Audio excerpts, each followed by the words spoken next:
찬양도 할렐루야고, 인사도 할렐루야고, 우리는 할렐루야입니다. 할렐루야. 여호와를 찬양하라는 뜻이죠. 우리가 삶 가운데 여호와를 찬양하며 나아갈 때 하나님께서 새 힘 주실 줄로 믿습니다. 오늘도 우리를 새로운 하루를 허락해 주시고 또 우리를 그 길로 인도하시는 그 주님을 찬양합니다. 아침 일찍 여러분 나오셔서 봉사하시는 분들도 나오시고 또 일찍이 하나님 앞에 마음 드리려고 일찍 나오시는 분 계시는데 너무 감사해요. 그 말씀 꼭 드리고 싶었고, 주님께서 우리의 헌신 그 가운데 임재하시고 또 그 가운데 함께 하신 줄 믿습니다. 저 오늘 기도로 사실은 설교 다 끝났어요. 기도해 주시는데, 김석봉 장로님 기도해 주시는데 하나님 마음이시구나 라는 생각을 하게 됐습니다. 제가 제 얘기를 좀 더 많이 요즘에 하고 있습니다. 평소에 그렇게 안 하는데 저를 좀 아셔야 될 것 같아서 저를 잘 모르시니까 계속 제 얘기를 좀 많이 하게 돼요. 저 결혼했습니다. 모르신 분 없었죠? 제가 2002년도에 결혼을 해서 신혼여행을 다녀왔습니다. 뉴질랜드로 다녀왔습니다. 패키지로 안 가고요, 자유여행으로 갔습니다. 그래서 비행기 티켓 딱 하나 끊고 갔어요. 현지에 가서 차 렌트하고, 그리고 숙박하는 곳은 가는 곳에 마음에 드는 곳 딱 가서 여관 들러서 자고 해서, 그때 직장 다닐 때였거든요. 휴가 제일 길게 받아가지고 하여튼 일주일 안에 다녀왔습니다. 뉴질랜드는 자연이 너무 아름다워요. 그래서 반지의 제왕 영화 배경도 됐잖아요. 그곳에 자연이 아름다워서 자연과 함께하는 그런 액티비티가 많이 있습니다. 여러 가지가 있는데 그 중에 하나 유명한 게 번지 점프예요. 번지 점프. 영화에도 나왔어요. 번지 점프를 하다, 이병헌 주연의 영화가 있는데 그 배경이 된 곳이기도 합니다. 신혼여행 가서 이곳저곳 들리다가 타우포 호수라는 곳에 딱 갔어요. 거기는 갈릴리 호수만큼 큰 곳이에요. 파도 치는 호수인데 그곳에 갔더니 저 멀리서 물이 흘러오는 계곡이 있는데 그 계곡 끝에 번지 점프 하는 곳이 있더라고요. 그래서 아내와 함께 보러 갔습니다. 어떤 곳인가 하고 차 몰고 가서 딱 도착하니까요, 앞서서 뛰어내리던 분이 계세요. 쑥 뛰어내리는데 어디로 떨어지나 봤더니 계곡 밑으로 쭉 떨어지는데요. 저는 고소공포증이 있거든요.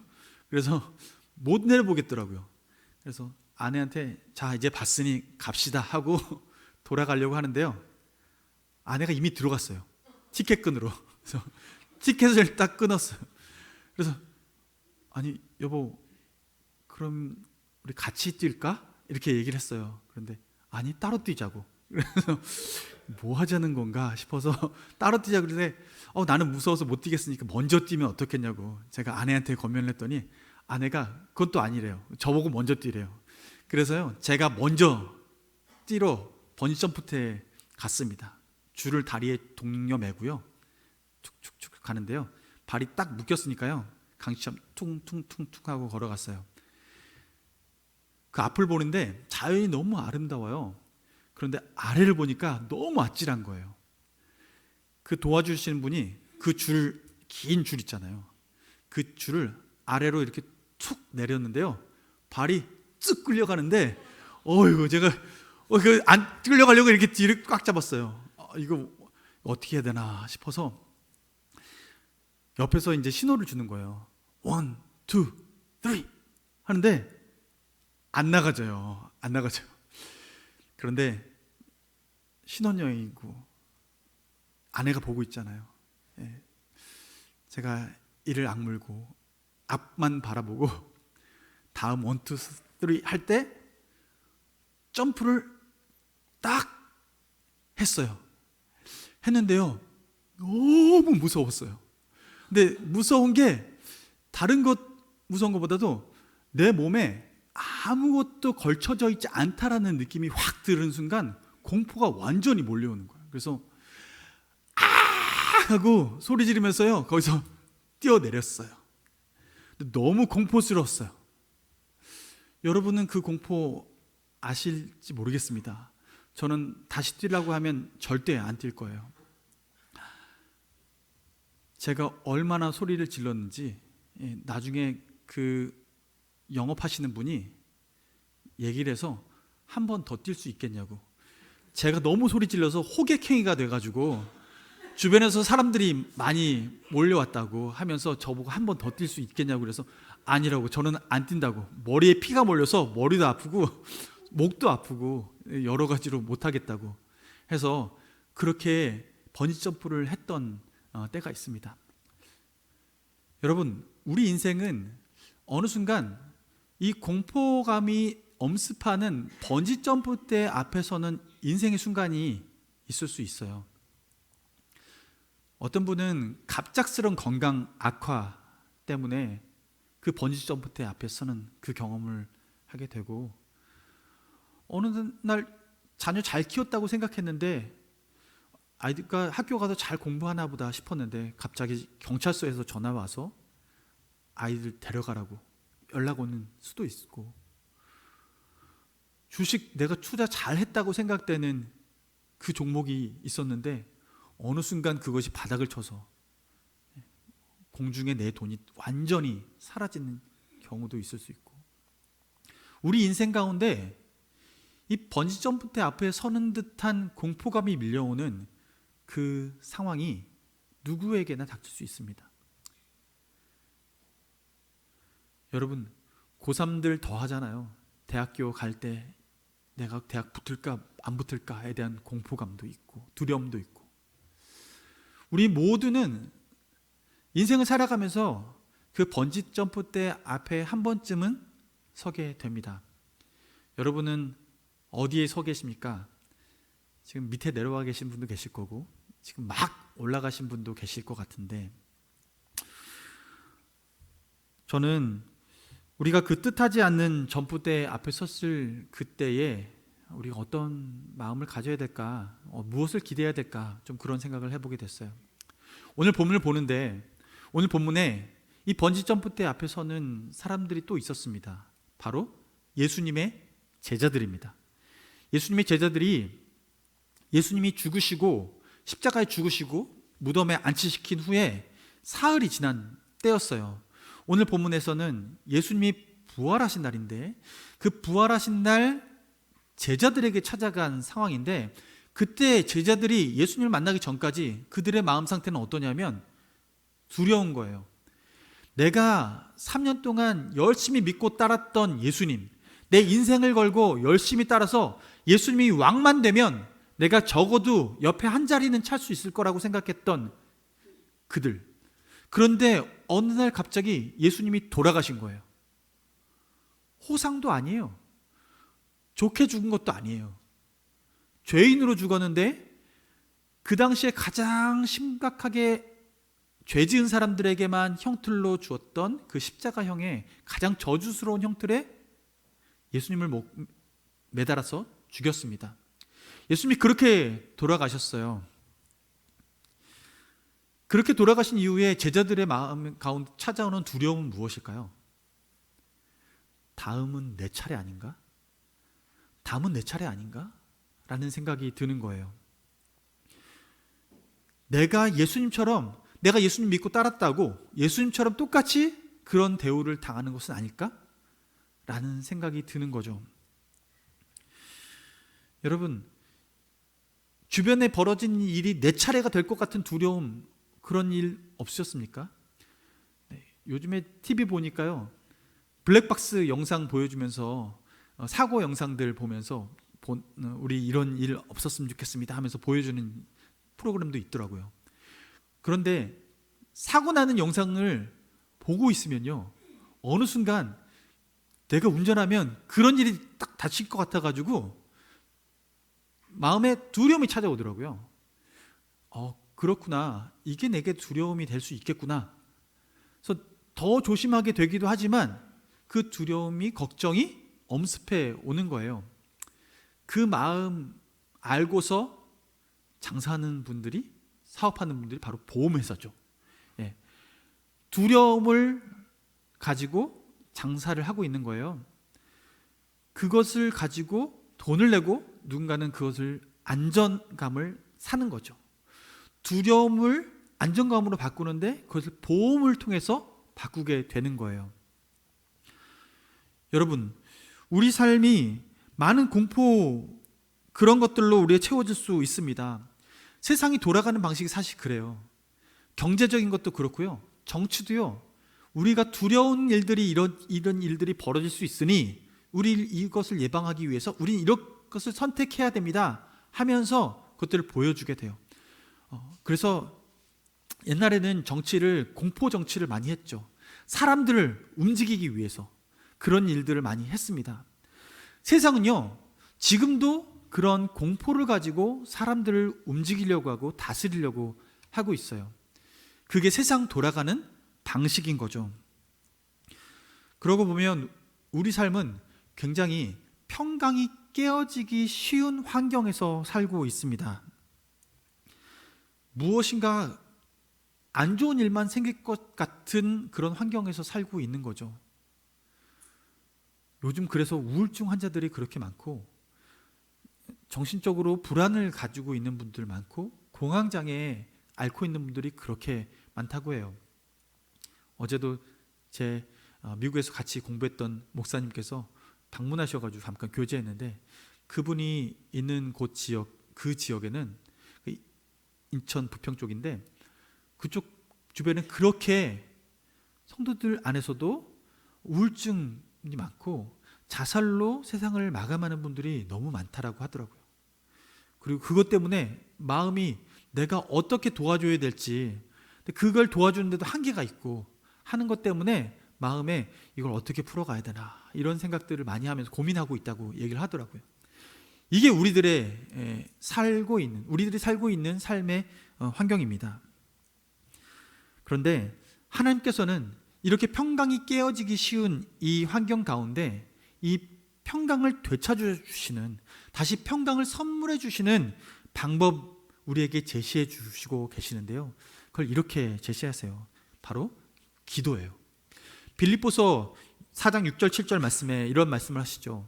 아무것도 염려하지 말고 오직 너의 구할 것을 기도와 간구로 너희 구할 것을 감사함으로 하나님께 아뢰라 라고 말씀하고 있어요. 그리하면 모든 지각에 뛰어난 하나님의 평강이 그리스도 예수 안에서 너희 마음과 생각을 지키시리라 이렇게 말씀하세요. 하나님께서는 아무것도 염려하지 말고 라고 말씀하세요. 그 아무것도에는 우리가 생각하고 있고 우리가 염려하고 있는 모든 종류의 것들을 다 품고 있습니다. 주님께서는 그 아무것도라는 그 패키지 안에 우리 가정의 문제, 우리 직장의 문제, 사람들과의 관계의 문제, 이런 모든 문제들을 그 아무것도 안에 다 품어 넣어 주셨어요. 그래서 주님 앞에 무엇이든지 기도할 수 있는 자격을 우리에게 주셨습니다. 우리가 그렇게 기도할 때에 하나님께서 주시는 것은 무엇이냐면 하나님의 평강입니다. 하나님께서 우리가 그렇게 기도하고 간구할 때 평강으로 응답해 주시는 거예요. 여러분, 세상 심리학자도 이런 얘기를 해요. 어니 젤린스키라는 이 분이 우리가 걱정하고 있는 것을 퍼센테이지로 나눠서 분류해 봤대요. 그랬더니 40%는 절대 현실로 일어나지 않는 일 가지고 걱정을 하고 30%는 이미 일어난 일 가지고 걱정을 하고 22%는 안 해도 될 사소한 것들로 우리가 걱정을 하고, 그리고 4%는 우리의 힘으로 어쩔 도리가 없는 것들 가지고 걱정을 하고, 우리가 걱정할 것들은 나머지 4%. 그 4% 그 정도로 우리가 걱정할 것은 그 정도밖에 없다라고 얘기를 합니다.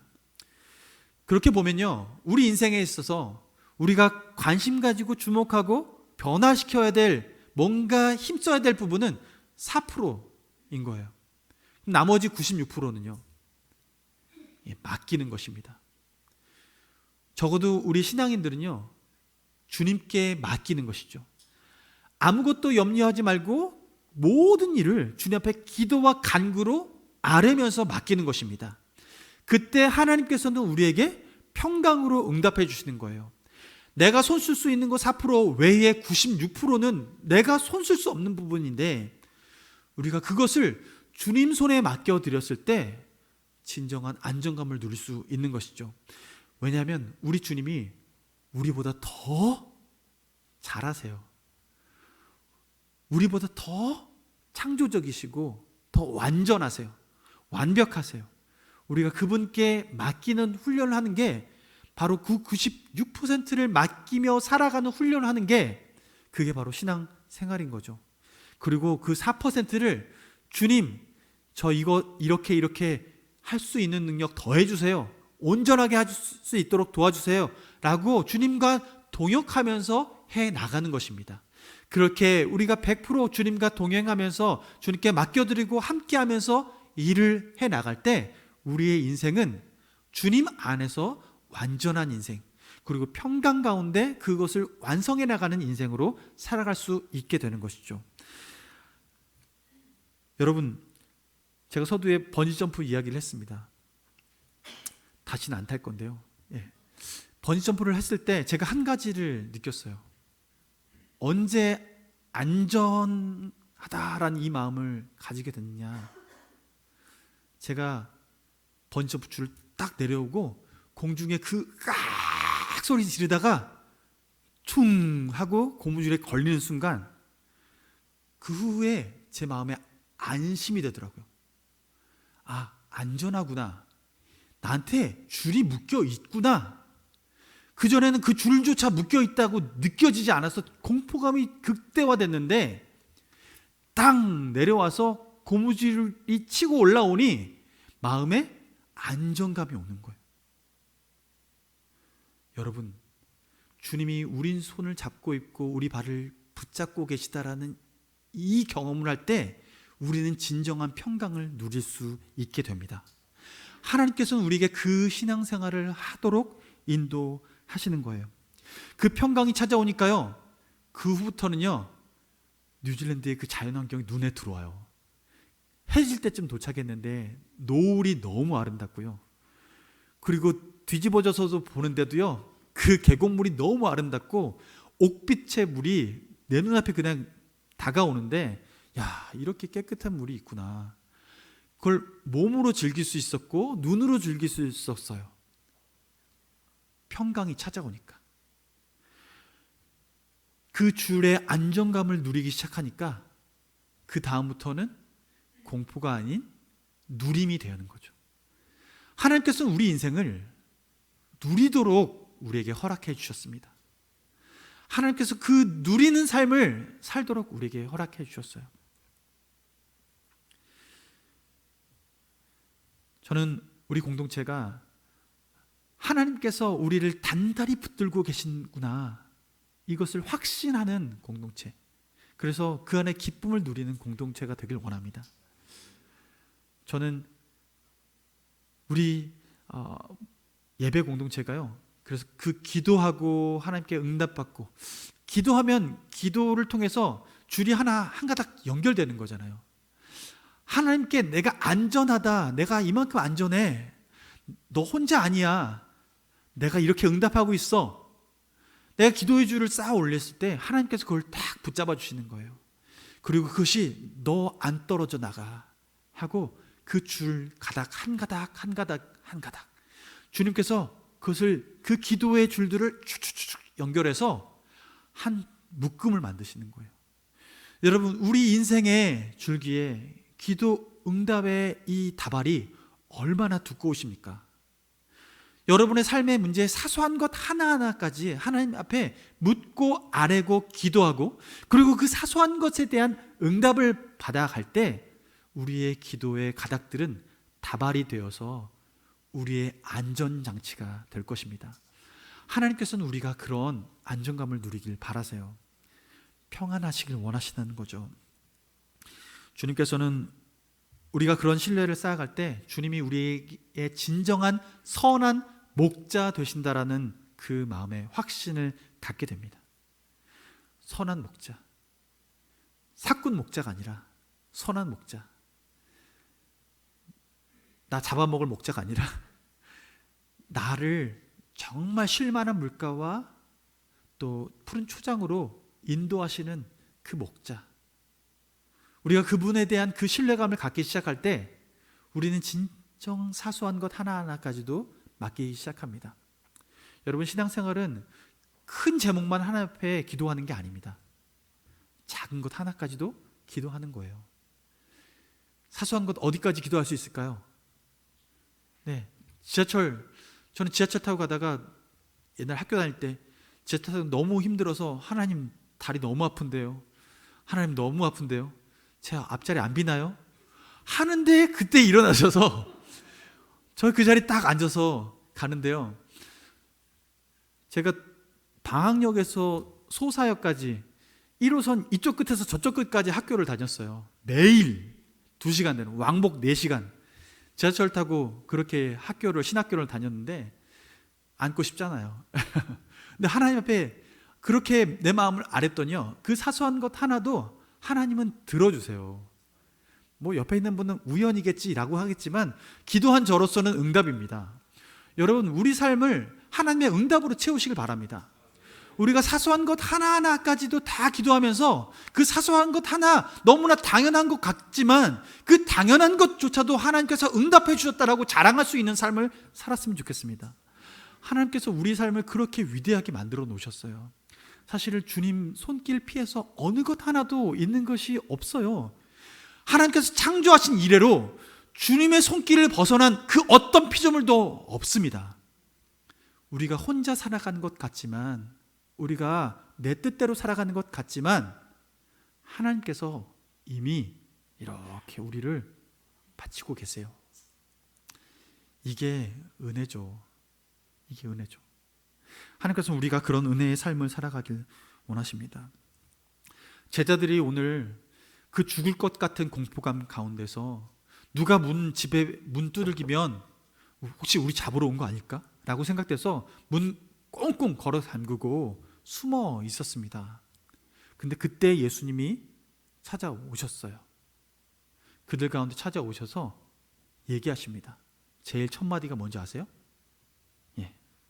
바로 평안이 너에게 있을지어다. 너에게 평강이 있을지어다.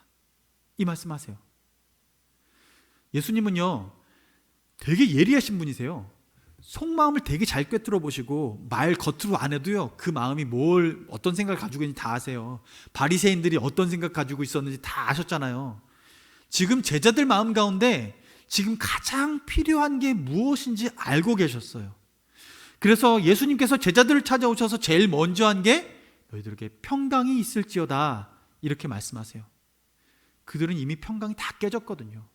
예수님과 함께 지낼 때만 해도, 예수님이 살아계셨을 때만 해도 기적을 일으키시고 많은 일들을 벌이실 때 같이 곁에만 있어도 어깨 으쓱했고 예수님 자랑스러워서 나 예수님 제자야 라고 자랑하며 살았던 그들이 예수님이 죽으신 이후에는, 십자가에 못 박히신 이후에는 누구에게도 내가 예수님의 제자였소 라고 말 못하는 삶을 지금 살아가는 거예요.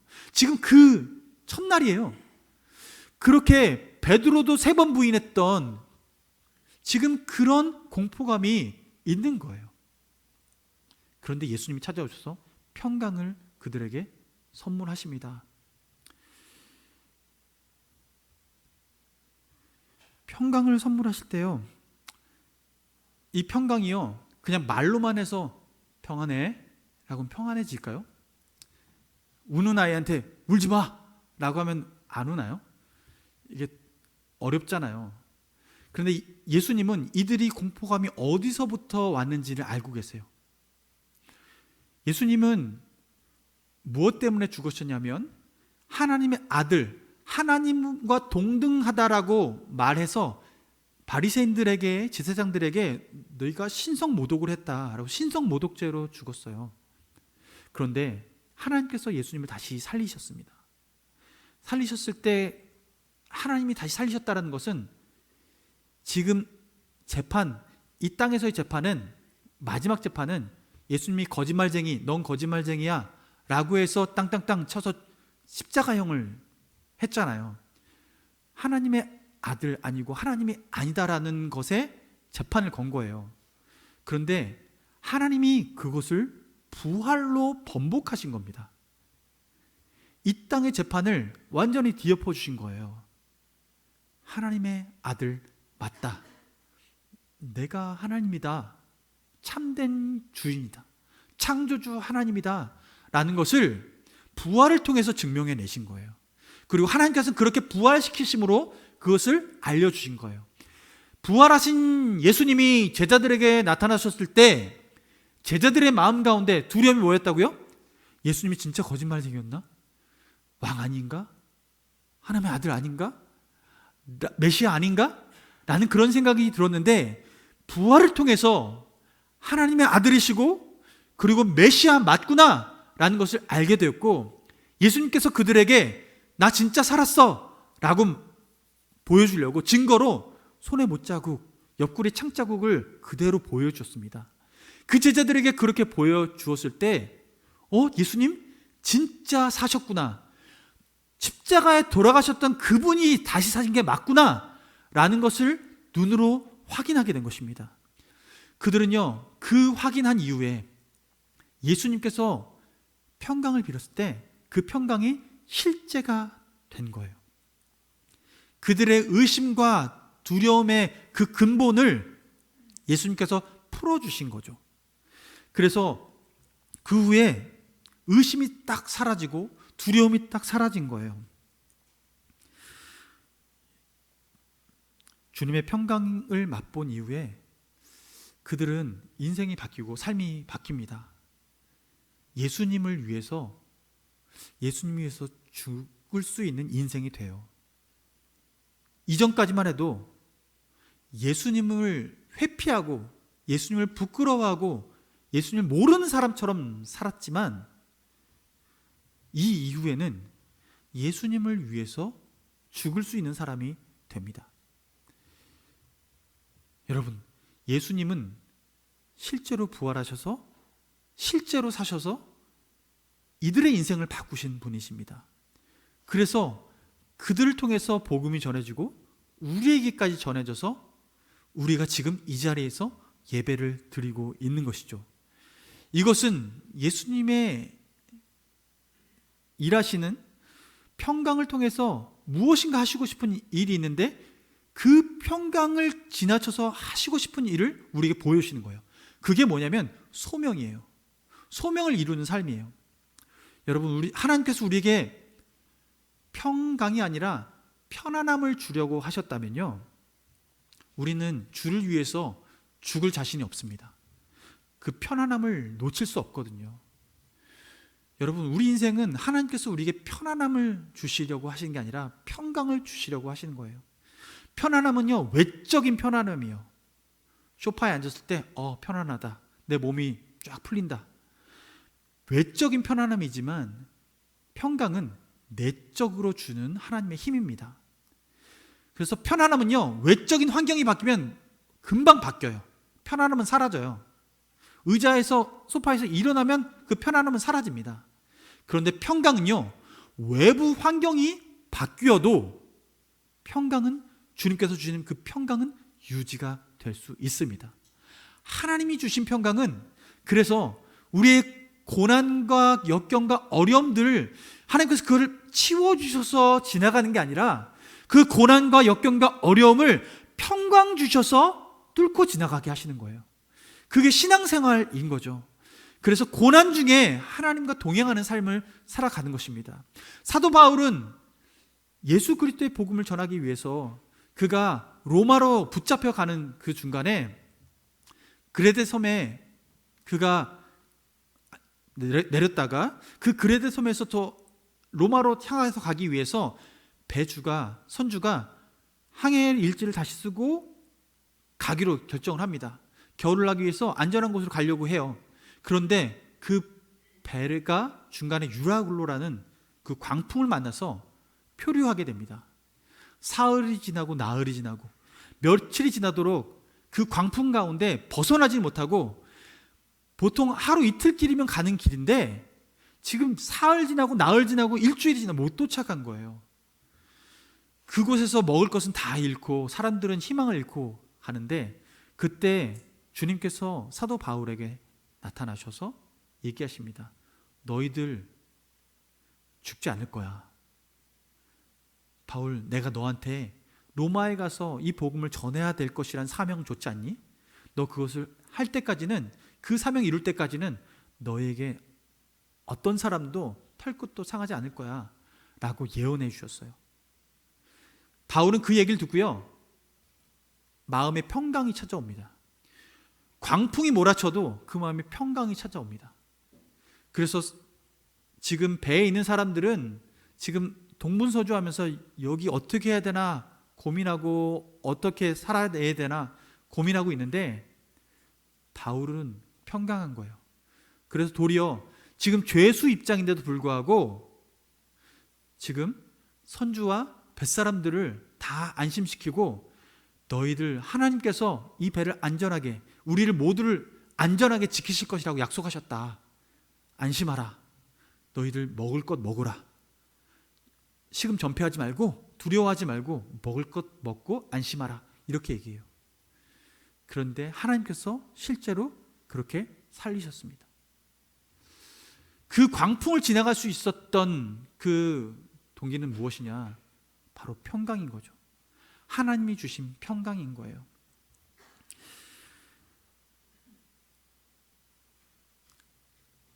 그래서 오늘 21절 말씀에 예수께서 이렇게 말씀하시죠. 너에게 평강이 있을지어다 라고 말씀하시면서 아버지께서 나를 보내신 것 같이 나도 너희를 보내노라.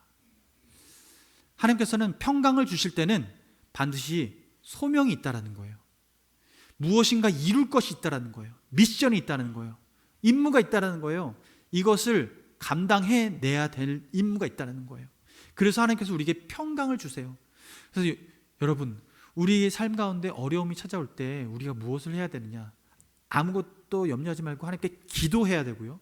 그 기도하는 가운데 하나님께서 내게 평강 주시면 그 평강 가운데 나를 편안하게 하지 않으시고 평강 주셨을 때는 반드시 나를 어딘가에 보내시려고 하시는구나, 무엇인가 시키실 일이 있으시구나, 그것을 깨닫고 무엇을 시키시려고 하시지? 라는 질문을 가지고 살아야 돼요.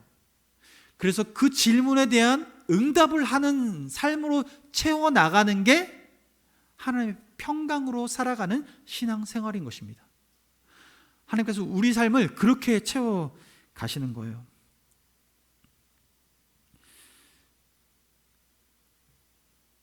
이 삶을 끝까지 살아낼 수 있도록 주님께서 도우시도록 보내신 분이 있는데 바로 그 분이 바로 성령님이신 거죠.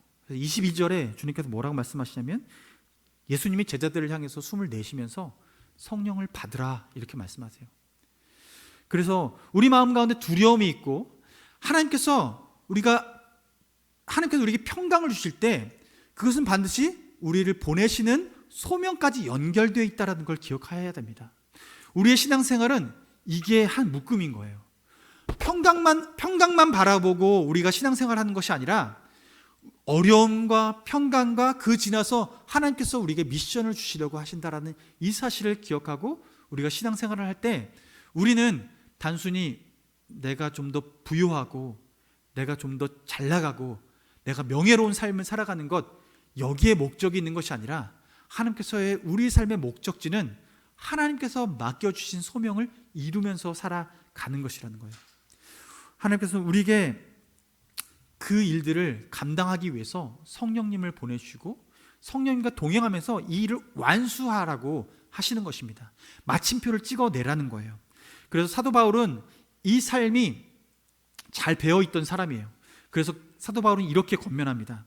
고린도전서 2장 4절 5절 말씀에 내 말과 내 전도함이 설득력 있는 지혜의 말로 하지 아니하고 다만 성령의 나타나심과 능력으로 하여 너희 믿음이 사람의 지혜에 있지 아니하고 다만 하나님의 능력에 있게 하려 하였노라.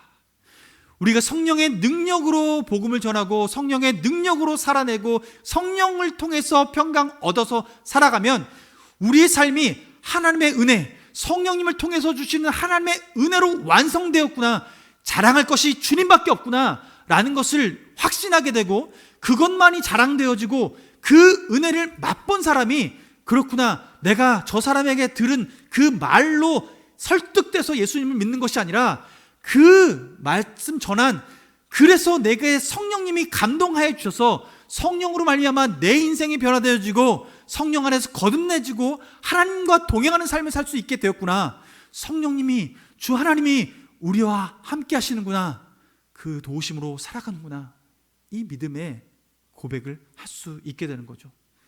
그래서 우리 삶은 하나님의 영광만을 드러내는 삶이 되어질 수 있는 것입니다. 하나님께서 우리가 그렇게 살아내길 원해요. 그래서 저는 오늘 설교의 마침을 사도 바울의 축복으로 마무리하려고 합니다. 데살로니가 후서 3장 16절에 이렇게 말씀해요. 평강의 주께서 친히 때마다 일마다 너희에게 평강을 주시고 주께서 너희 모든 사람과 함께 하시기를 원하노라.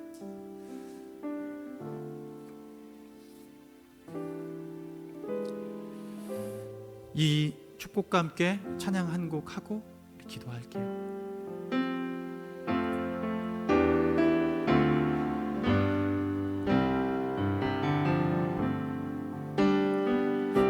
시절 지날 때, 깊은 한숨 내쉴 때, 그런 풍경 보시며 단식하는 분 있네.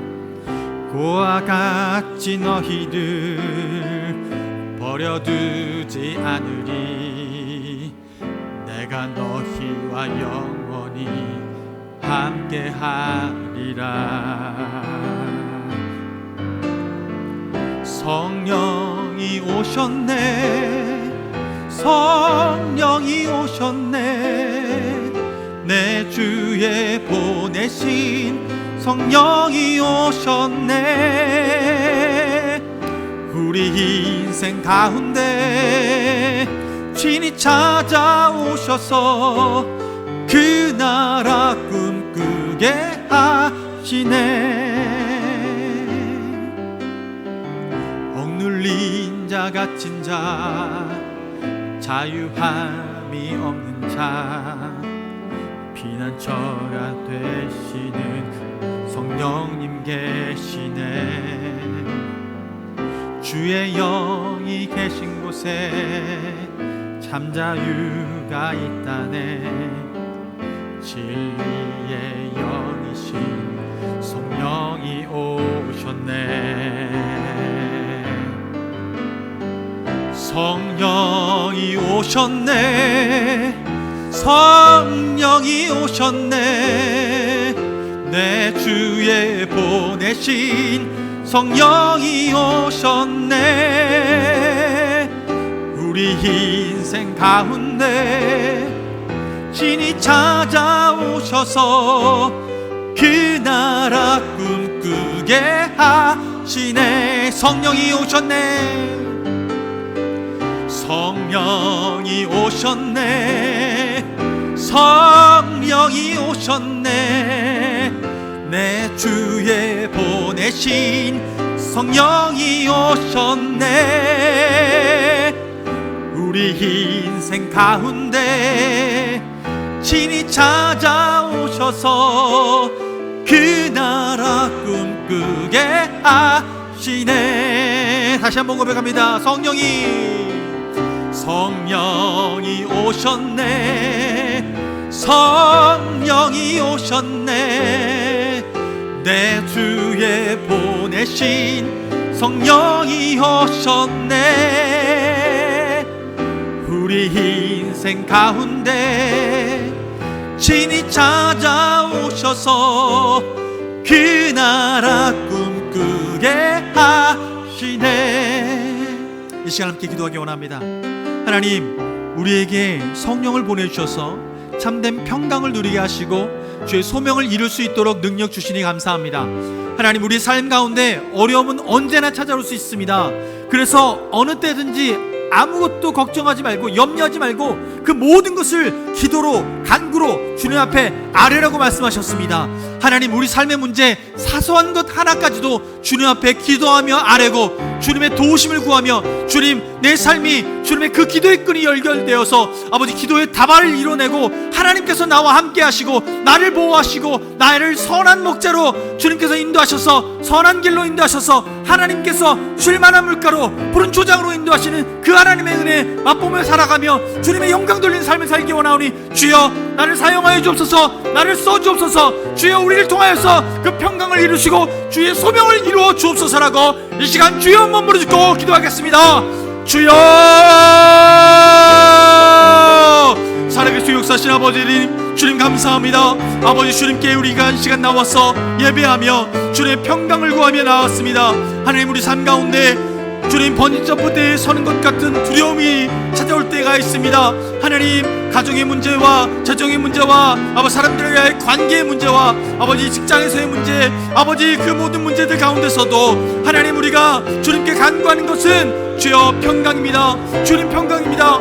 편안함이 아니라 평강입니다. 아버지, 외적 편안함이 아니라 주님 내적 평강입니다. 하나님, 아버지 산의 진미를 먹어도 하나님, 주님, 우리가 배가 불러도 아버지 우리 마음이 평강하지 않을 수 있습니다. 주여, 주여, 우리에게 평강 주시 아니면 아버지 우리가 살아낼 수 없습니다. 주여, 하나님, 아버지 주님, 우리 삶의 96%는 아버지 우리가 감당할 수 없는 일입니다. 주여, 그 모든 것을 주님 앞에 맡겨드리며 주님, 우리가 가질 수 있는 4%의 문제도 주님 아버지께 맡겨드립니다. 주님께 맡겨드립니다. 주여, 받아주옵소서. 주여, 100% 주님 앞에 올려드리며 100% 주님과 동행하는 삶을 살기 원합니다. 100% 주님과 동행하는 삶을 살기 원합니다. 주여, 우리에게 100% 평강 주옵소서. 완전한 평강 주옵소서. 온전한 평강 주옵소서. 하나님, 두려운 마음 다 거두가시고 주여, 우리에게 평강 주시옵소서. 주의 평강 주실 때 하나님, 우리가 아버지 이 어려움들을 뚫고 지나갈 수 있습니다. 브레이크스루 할 수 있습니다. 하나님 아버지, 우리가 돌파할 수 있습니다. 하나님 아버지, 우리에게 아버지 우리 어려움을 돌파할 수 있는 그 은혜를 허락하여 주옵소서. 하나님, 우리에게 닥쳐진 일들 주의 평강 가운데 아버지 감당해내게 하시고 하나님, 우리를 세상 가운데 보내시는 하나님 그 목적을 발견하고 아버지 그 소명을 발견하고 아버지 그 소명을 이루며 살아가는 아버지 우리 삶이 될 수 있도록 인도하여 주시옵소서. 하나님 아버지를 의뢰합니다. 신뢰합니다. 주님, 우리에게 은혜 주시는 주님, 아버지 모든 것을 은혜 가운데 이끌어 가시는 주님, 아버지 하나님, 우리가 그 소망을 가지고 나아갈 때에 하나님 우리를 붙들어 주옵소서. 주여, 주의 손으로 붙들어 주옵소서. 주여, 우리를 이끌어 주옵소서. 주의 은혜 가운데 안정감을 누리게 하시고 평강을 누리게 하여 주시옵소서. 하나님, 살아계신 아버지 하나님, 그렇습니다. 우리 삶의 96% 내가 그것 감당할 수 없는 것들 가지고 걱정하고 염려하고 그것에 매여 있을 때가 있습니다. 하나님, 오직 주께 매이길 원합니다. 주님, 주님의 평강에 매이길 원합니다. 하나님, 주님이 묶어주시면 하나님, 우리는 안정감을 누릴 수 있습니다. 하나님, 그때 주님 소명 주십시오. 하나님, 우리가 무엇을 해야 할지 알게 해주십시오. 그래서 우리에게 맡겨진 일들을 주님 그 평강 가운데 이뤄내길 원합니다. 하나님, 이 아침에 주님 교사로서 헌신하고 좋은 주방봉사로서 헌신하고 하나님 안내로서 헌신하고 주차봉사로 헌신하고 주님 여러 모양으로 헌신하는 그 헌신의 손길들 가운데 하나님께서 그 평강 가운데 기쁨으로 헌신할 수 있게 하여 주십시오. 하나님, 의무감이 아니라 하나님 내가 무엇인가 해야 되니까 하는 것이 아니라 하나님께서 맡겨주신 줄 알고 평강 가운데 감당할 수 있도록 인도하여 주십시오. 하나님, 우리가 그렇게 평강의 공동체 될 때 하나님, 우리가 마땅히 무엇을 해야 될지 알 줄 믿습니다. 하나님, 우리를 그 소명의 길로 인도하여 주옵소서. 주님, 간절히 바랍니다. 주님, 간절히 소원합니다. 평강의 주께서 친히 때마다 일마다 우리에게 평강을 주시고 주께서 우리 모든 사람과 함께 하시기를 원합니다. 예수님의 이름으로 기도합니다.